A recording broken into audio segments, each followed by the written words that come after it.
My dear sisters and brothers, welcome to the Philippines. Welcome to Manila.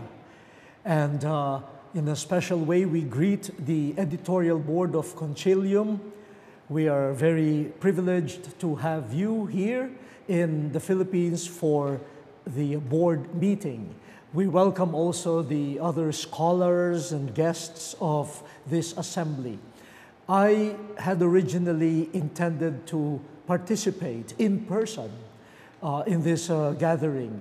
Unfortunately, or fortunately, Pope Francis called for a consistory for the creation of 5 new cardinals. And as a cardinal, I am duty-bound to attend the consistory. But thanks to technology, I could still deliver a few points for reflection, my way of sharing with you on the theme, Asian Christianities, Post-Colonial Encounters. I have to admit that my presentation is not as scientific as probably we all would want it to be. But let me just share a few thoughts.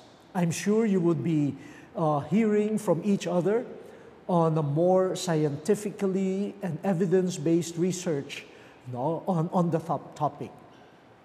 The first point that I would like to say as a pre-note and as a caution also is even if we know the dangers of generalizations, in a talk like this or in a conference like ours, we could not totally avoid generalizations. But I want to warn myself and you also about the pitfalls of such an approach. To talk about Asia, for example, to talk about Asian Christianity might lead us to reductionism. This is already made as an observation by Edmund Chia, and I borrow some ideas from him.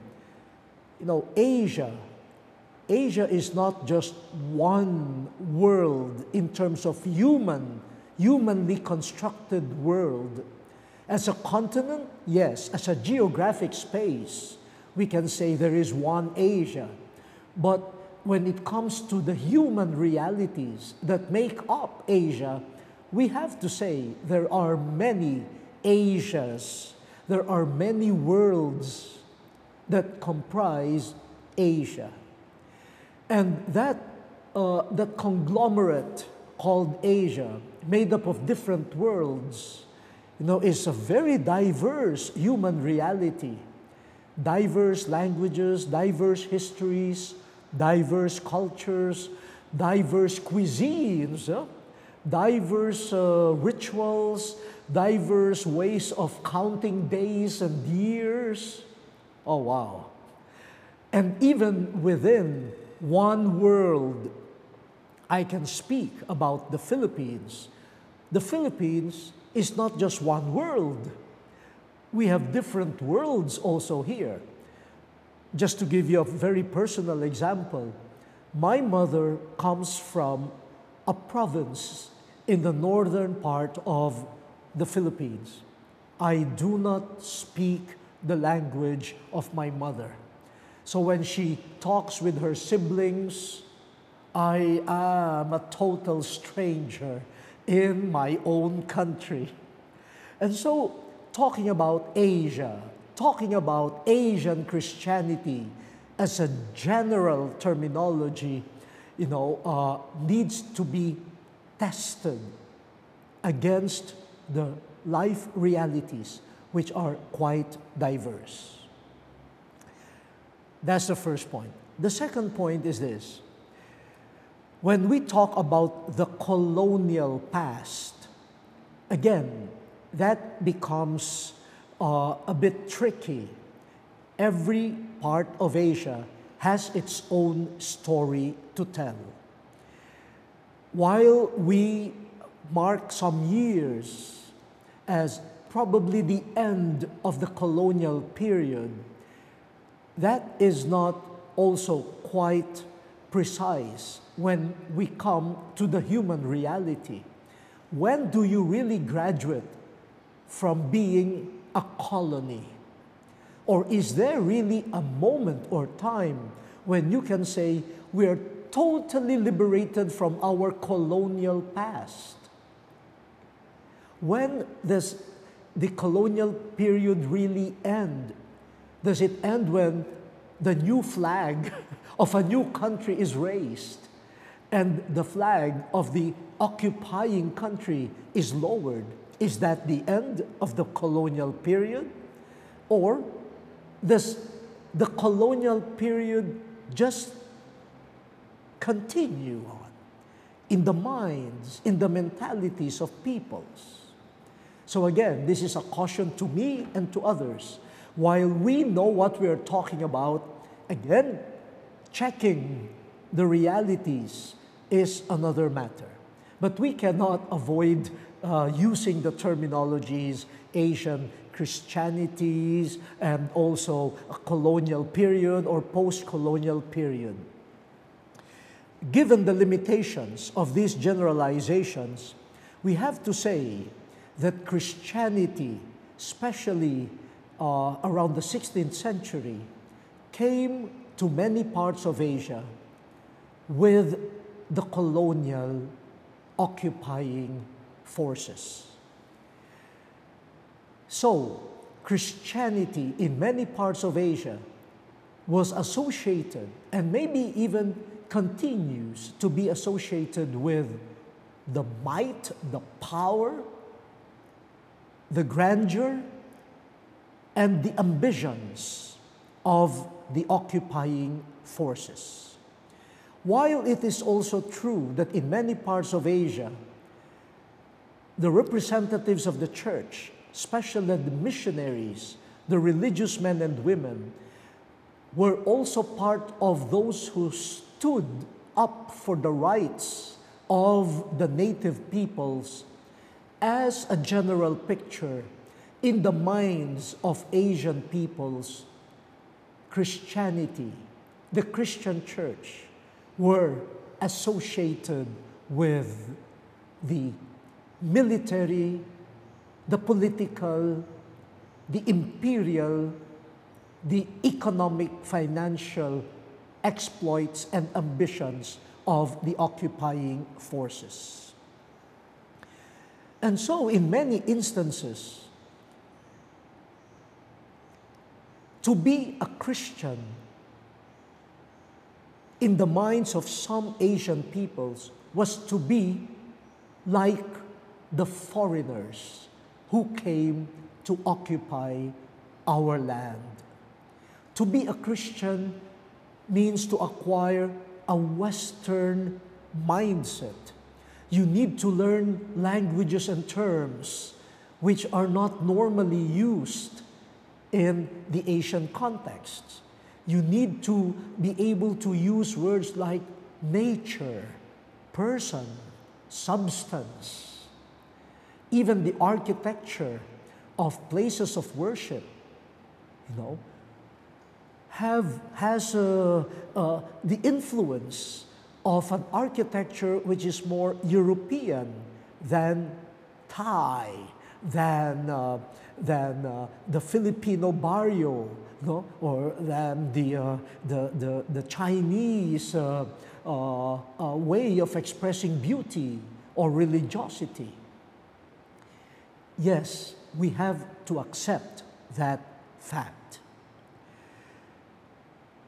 And the theological and missionary mindset of the missionaries who came mainly from Europe and then later on from North America necessarily influenced them. They are also human beings, products of their own cultures, products of their own times. So a 16th century Spanish missionary coming to the Philippines was also a product of the mindset of Spain and its missionary and spiritual worldview. They could not have avoided that. And so that had an impact also on their approach to the realities, the cultures that they had encountered when they came here. It's a very complex reality. It's a very complex reality. But we also need to acknowledge, at least I speak here for the Philippines, the missionaries were one of the first to learn the native languages. They were one of the first people to codify the rituals, the practices of the indigenous peoples. And so you have also that line, a line present in the so-called colonial period. There was an appreciation also on the part of many missionaries, appreciation for the local cultures, the local languages, etc.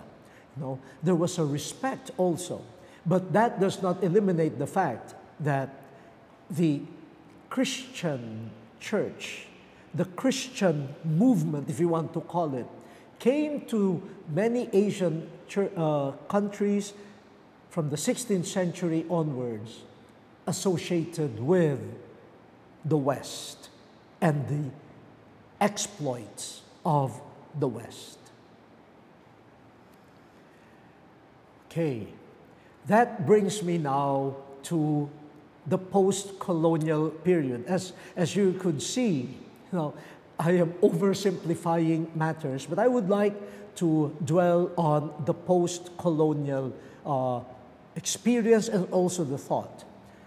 Thanks to the declaration of independence of many Asian countries in the 1940s, which was accompanied worldwide, especially in the church, by a growing historical consciousness, a growing, what do you call this, rediscovery of roots, an appreciation also for diversity, an appreciation for the various cultures in the world. Christianity in Asia would end up benefiting from that. But all of these movements had an impact also on Christianity, especially the Catholic Church. All of these movements reached their culmination in Vatican II. A pastoral council called not in order to respond and to anathematize so-called heresies or errors, but in order to dialogue with the modern world and for the church to find its place in the modern world. Church, who are you? What are you supposed to be doing when we are now at this stage of history where we appreciate more freedom, the freedom of peoples, justice, truth, respect for cultures, respect for diversity, and promoting the legitimate independence of peoples who used to be subjugated by colonial powers. This helped the church in Asia. This helped Christianity in Asia to find ways of moving into the so-called post-colonial period and embrace its Asianness with the space being offered to us. We learned with the impulse, with the encouragement given by the pre-Vatican II movements leading up to Vatican II, that the so-called Christian teaching, Christian theology, Christian way that we have inherited was not that purely objective. No, they were part of context. Context from the early church, contexts from Greece and the East, context from Rome, context of the Reformation, context of Europe, the context of North America. What came to us as the objective Christian truth was really contextualized. And so we were awakened to the fact that maybe it is our turn as peoples who have been liberated from official colonialism, from colonialism, to find our own contexts and to make our own contexts a resource for our being Christian. If the contexts of Europe and North America provided them with tools and resources for the expression of Christianity, what would prevent us in Asia from looking at our own resources, Asian resources, the diverse Asian resources, and make use of them as, again, locus for our theological, spiritual, ecclesial, pastoral, and missionary approaches? Given that impulse, given that opening, the bishops of Asia, especially in 1974, in the first plenary assembly of the Federation of Asian Bishops' Conferences, said that evangelization in Asia, the mission of the church in Asia, must be done in the mode of dialogue. This is a post-colonial approach. A people or peoples who have had experiences of just being the recipients of something that was somehow put or imposed on us, say that is not the way to go. We dialogue. We dialogue with our peoples in Asia, in their contexts. And when we talk of contexts in Asia, we deal with the various religions in Asia.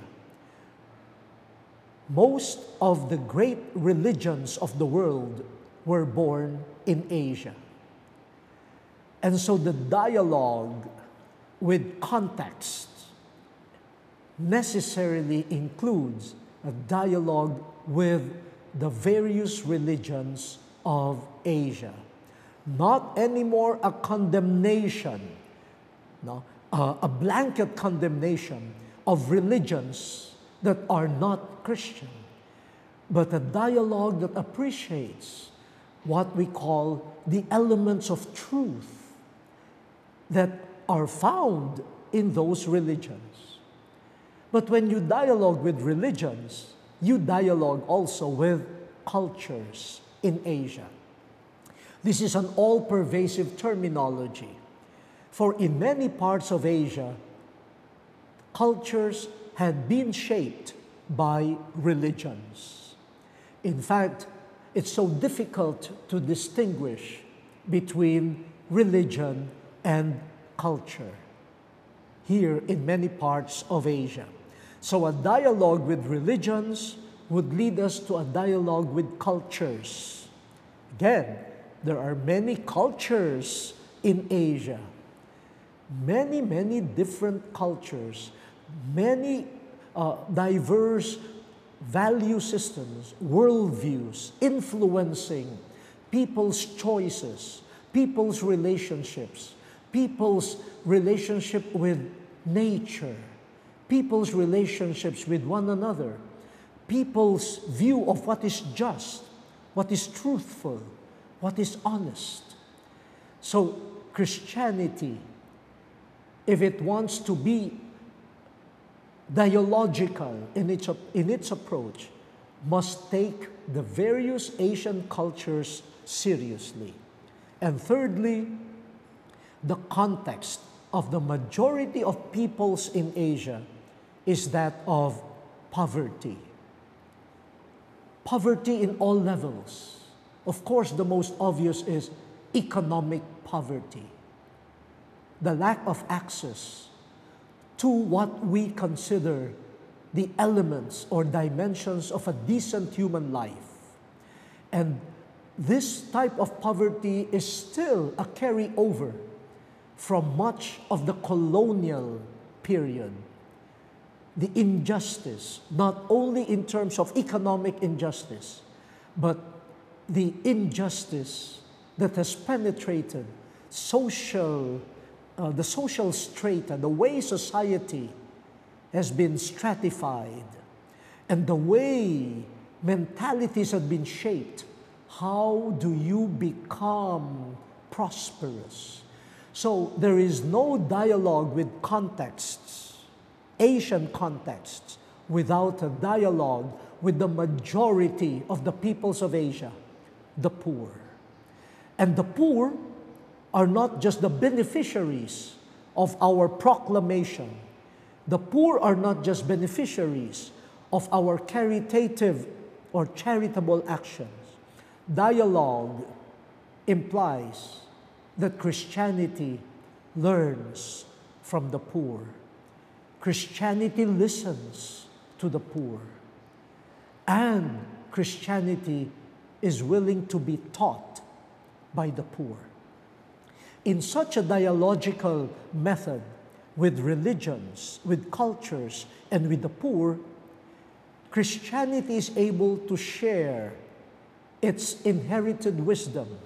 At the same time, it learns from the context how the Christian message is very close to what is already present in the religions, the cultures, and the wisdom of the poor in Asia, and how the resources of Asian religions, cultures, and the poor could now be the vehicles for expressing Christianity, the way Christian truth and the Christian ethos have been expressed in the context of the West. Now, we who have received the wisdom of Christianity, bearing the Western or colonial clothing, now it is our turn to discover how that beautiful treasure of Christianity could be really Christian yet truly Asian. And so the bishop said that the manifestation of a Christianity that has taken the Asian contexts seriously is a truly local church. Truly church in communion with the other churches in the universal church, yet also truly local, truly Asian. This is a dream. It has begun, and we are still in the process. But you know, from 1974 up to now, more than 40 years later, contexts continue to evolve. When we say dialogue with religions, dialogue with cultures, and dialogue with the poor, it is not just a nostalgic dialogue going back to the past. No, for contexts change, contexts evolve. And I think here in Asia, we are sensitive to that. While it is good to recover the ancient roots of our Asianness in religions and cultures, and our forms of poverty, cultural poverty, ideological poverty, the social stratification that still exists. Now, in this book, Harvesting from the Asian Soil, which is a collection of theological reflections from different theologians from different parts of Asia, you could see how the post-colonial reflection continues up to now. And while the basic triple dialogue is retained, you could see the sensitivity to shifting contexts. Just to give you some idea, of course, you have from Susay Arokyasamy doing theology with Asian resources. Oh, beautiful. Then we have reading the Bible in the Indian, Asian context. You see, you bring the Asian context to exegesis, to hermeneutics. There's a beautiful work by Sister Rika Chenatu. You have liberation hermeneutics derived from Asian sources, from the Venerable Aloysius Piris. We have here from Father Amalados, the FABC's Theology of Religions. So the Asian context, ripe with our daily encounters with religions, we could contribute to the study of religions, theology of religions. And this is also affirmed by Georg Evers. Then we have Jonathan Tan on inculturation. By the way, Jonathan Tan has been espousing, a new approach to mission, not just ad gentes, but also inter gentes. For mission involves the dialogue between peoples, bearing their own traditions and their own contexts. The Theology of Harmony by Edmund Chia. For harmony is one quite pervasive Asian worldview, the yin-yang, and even in food, sweet and sour. Wow! You have to harmonize sweetness with sourness. You have to harmonize saltiness with the sour. So our theology is also rooted in our cuisine, the Asian context. Then I also have a contribution here, living the incarnation in poverty and plurality. How do we understand the mystery of Jesus? How? By entering also the experience of poverty and suffering of the Asian peoples. Father Felix Wilfred, the Asian public theology. Public theology. We hear this very often from the West, but how about doing it in Asia? Transforming humanity from within, from Brother Anthony Rogers, now Vimal Tiramanna, ethics, emerging from the Asian moral tradition. Then we have ecclesiology. How do we conceive of the church, the body of Christ, the people of God, from the Asian resources? Peter Fan.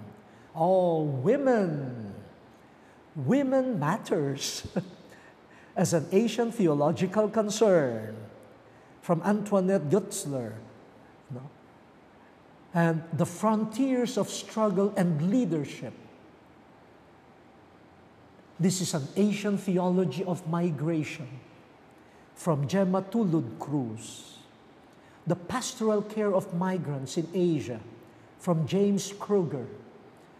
The basic ecclesial communities, from Antoinette Mendoza. And the closing article here, the empathy of Latin America towards Asian concerns. And may I add to them, the Office of Theological Concerns of the Asian Bishops' Conferences, the Federation, has produced these past years a study on the theology of harmony, also about the human being. Who is or what is the human being? Taking the Asian resources. We also had a paper on Caring for the Earth. And it was published before Laudato Si. We incorporated, the wisdoms of different religions of Asia in how to care for the earth and the environment. Right now, the Office of Theological Concerns is doing a study, hopefully to produce a paper on popular religiosity, not only present in the Christian churches, but present also in other Asian religions and cultures. So when we talk of context, it is dynamic, for contexts change, they evolve, there is a swing, even the swing to return to some colonial mentalities. There seems to be a nostalgia for that. How do you deal with such a context? You are already in the post-colonial period, yet there is a nostalgia for what is colonial. How do you deal with that? But let me end with some proposals. Pope Francis, in his visit to the Philippines, warned the families in Asia. He said, be careful, protect the family in Asia, for there is a new form of colonialism which is ideological. An ideology fueled by values which are not Asian values are being exported to Asia. And the first to suffer is the Asian family.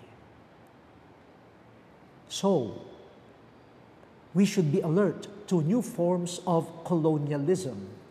But when we look at some of those ideas, that the Holy Father was warning us about, what he calls ideological colonialism, many of those ideas come also from not only the West, but they come also from wealthy Asian countries. And so, who is the colonizer? Who is the colonized? What does it mean now to do theological reflection when even the distinction between the colonizer and the colonized gets blurred? The other suggestion for us when it comes to context, I think we should take seriously the context of the new media, the social media. When we're talking about Asian context, we cannot just talk about the ancient religions and the ancient cultures. Nowadays, when we're talking about Asia, and we're talking about the youth of Asia, and even the poor of Asia, they are immersed in the context of social media. And how does that impact on Christianity? How does that impact on our mission? For social media is not just a means to dialogue with Asian realities. The world of social communications is a world in itself. It is a culture in itself. We need to dialogue with that. And I am quite surprised that there are some trends in social media that originate here in Asia. Even, the most popular dance moves, the most popular soap operas, telenovelas, come from Asia. Asia is, in a way, shaping the worldwide social digital world. But what is the impact of that on Asian peoples, especially on the young? especially on the poor. That is one area of contextual theology right now. I already mentioned the youth. One big context. There are so many young people in Asia. In 1974, that was already mentioned by the Asian bishops. But it is a prevailing context in Asia, the youth. How do we dialogue with the youth? What are their dreams? What are their wounds? And how does Christianity listen to them? And how are the resources of the youth being shared with Christianity? Another area is the unfortunate use of religions that originated in Asia for terror, for discrimination. We see that in many parts of Asia. As Christianity promotes dialogue with other religions, we see one disturbing reality: the breakdown in dialogue in the name of religion. We know it is a misuse of religion, but it is part of our context. How do you dialogue when the other party does not want to engage in dialogue? And it is in the name of religions. Another context: displacement of peoples due to wars, due to ethnic violence. And now the increasing numbers of stateless peoples in Asia. Peoples who are Asians, who talk like Asians, who think like Asians, but no Asian country claims them to be their own. No government guarantees their rights and their dignity as human beings. This is a disturbing context. How do we bring that context into our Christian reflection? And what is this context calling us to do in the name of our Christian faith? Another area is, how do we engage in inculturation while at the same time being counter-cultural? Inculturation, of course, in our dialogical mode, is appreciation of cultures, you know, and learning from the resources of those cultures, and even using those resources for the Christian faith. But we cannot also dismiss the counter-cultural element in Christianity.